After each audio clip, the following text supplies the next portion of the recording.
Jeannette, dis-moi, si ta maman était là tout de suite en face de toi, si elle était là devant, que lui dirais-tu? Quel message lui porterais-tu? Euh, que je l'aime. Je ne le dis pas souvent, mais vraiment pas parce que je n'ai pas tendance à montrer mes émotions et tout, que je l'aime et que je suis désolée pour cette période, surtout l'année passée. Et je tiens vraiment à dire un truc. C'est, je souhaite vraiment que Dieu lui accorde tout ce qu'elle a toujours désiré dans sa vie, qu'elle a guéri. Merci Jeannette. Et Jeannette, encore une chose, tu es en soins infirmiers, c'est ça? Tu es en IFSI. Et j'aurais appris, mais je ne sais pas si c'est vérifié. Apparemment, quand on est en IFSI, quand on est déjà en première année, on commence, on inscrit en première année, on a en quelque sorte déjà un grade d'aide-soignant. Et à ce titre, on peut déjà intervenir au sein des hôpitaux, travailler, et on n'a forcément plus besoin d'avoir d'autres jobs à côté, comme c'est le cas pour les autres étudiants qui travaillent dans la restauration, au sein des centres commerciaux. En EVSI, on a déjà ce grade-là d'aide-soignant, et à ce titre, on peut déjà travailler au sein des hôpitaux. Je ne sais pas si tu me confirmes cette information. Après la première année, par contre, il y a des compétences à valider. De, et tu peux travailler en tant qu'aide-soignante en vacatette, on fait des vacations. C'est un peu comme des jobs à côté. C'est aussi un moyen pour nous de gagner de l'argent tout en étant dans les soins. Et en apprenant aussi. On gagne aussi en expérience. Exactement. On pourrait quand même dire que c'est quand même un secteur qui embauche parce que voilà, les soins, on sait ce que c'est que la santé, le social ici en France, c'est ça.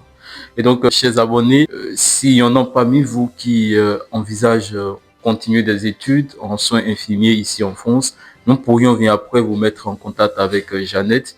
Elle saura vous orienter. Mais avant, abonnez-vous et envoyez-nous la preuve de votre abonnement. Après, on pourra le faire. Pour préciser un truc, comme Jeannette l'a dit, quand on est inscrit en formation en soins infirmiers, c'est après la première année. C'est pas en étant inscrit directement en première année. C'est après avoir fini de faire votre première année et ayant validé les compétences qui sont bien déterminées, ou pour être beaucoup plus clair, après avoir validé toutes les matières de la première année.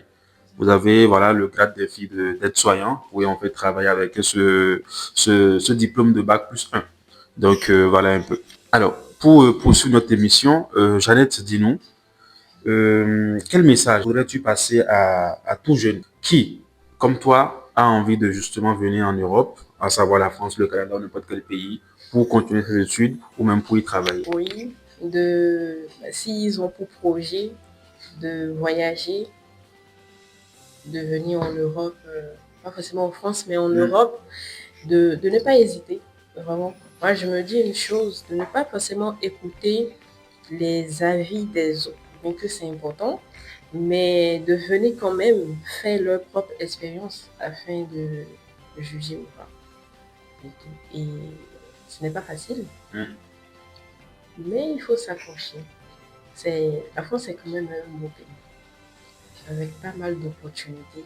Merci Jeannette pour ce témoignage sincère, profond et touchant. On l'imagine, ça n'a pas été du tout facile pour toi de te confier à nous, de te confier à notre micro.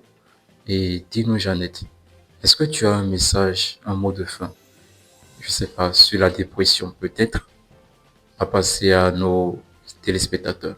Donc, concernant la dépression, je vous conseille d'en parler, trouver quelqu'un, pas forcément vos amis, mais ne serait-ce qu'un individu qui aura son avis extérieur à vous donner, vous écouter, ça fait du bien, vraiment.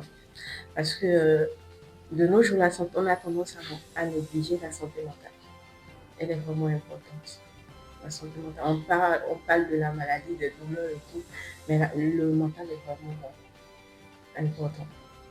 Et quand quelqu'un atteint votre santé mentale, c'est comme une partie de vous qui est éteinte.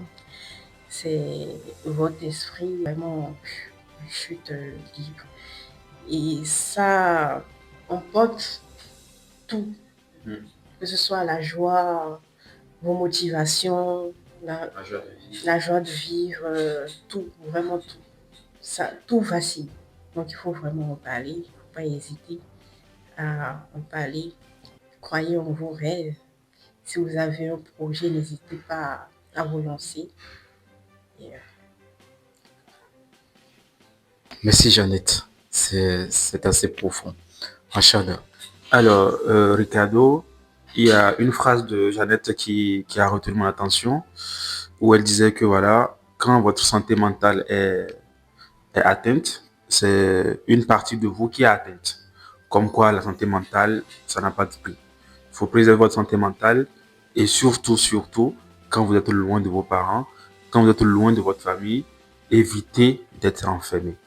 Parce qu'en fait, ce qui facilite la dépression, c'est le fait d'être voilà, d'être dans son coin. De se dire, voilà, moi, voilà, je n'aime pas la personne, je suis timide.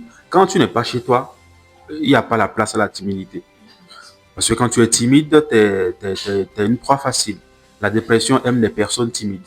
Parce que quand vous êtes entouré, quand vous avez des amis, quand vous sortez, quand vous allez à des endroits où vous découvrez des choses, pour être en dépression, franchement, c'est difficile. Il faut vraiment faire des efforts pour y arriver, en fait. Du coup, comme je le dis, essayez, d'accord? Et en France, il y a plusieurs mécanismes pour permettre aux étudiants de ne pas être seuls. Vous avez des associations, vous avez des petites journées qui sont organisées en fait à l'université, des soirées, des excursions. N'hésitez pas. Et très souvent, c'est quasi gratuit. Très souvent. Aussi, j'ajoute au sein des universités, il y a des services d'écoute, des spécialistes qui sont là pour écouter. Il ne faut pas du tout hésiter. Faut pas hésiter. Posez des questions. Faites-vous des amis. Et pour se faire des amis, c'est pas une formation. C'est très simple. Comment se faire des amis? C'est en parlant des personnes, en s'intéressant à cette personne-là et aussi en parlant de vous à cette personne. C'est comme ça on se fait des amis. Il n'y a pas un document pour se faire des amis. Il y a des gens qui écrivent des livres comment se faire des amis, mais en réalité, je suis désolé, mais ça ne s'apprend pas. Tout ce qu'il y a à faire, c'est de juste communiquer avec des gens. Rapprochez-vous, parlez. Donc voilà. Merci Jeannette, merci Rachad. Et mes chers amis, nous sommes à la fin de notre émission. Ce qu'il faut retenir, c'est qu'étudier à l'étranger n'est pas chose facile. C'est un chemin parsemé d'embûches, un chemin de sacrifice, de courage, de beaucoup d'émotions. Rachad et Jeannette ont déjà tout dit. Faites-vous des amis, ayez des hobbies. Faites du bénévolat si vous aimez. C'est ce que moi je fais, faites du bénévolat si vous aimez. Chers amis, si vous avez aimé cette émission, je vous invite à vous abonner à notre chaîne, partager et surtout laisser un avis en commentaire. Merci et à très bientôt. Très bientôt. Très bientôt.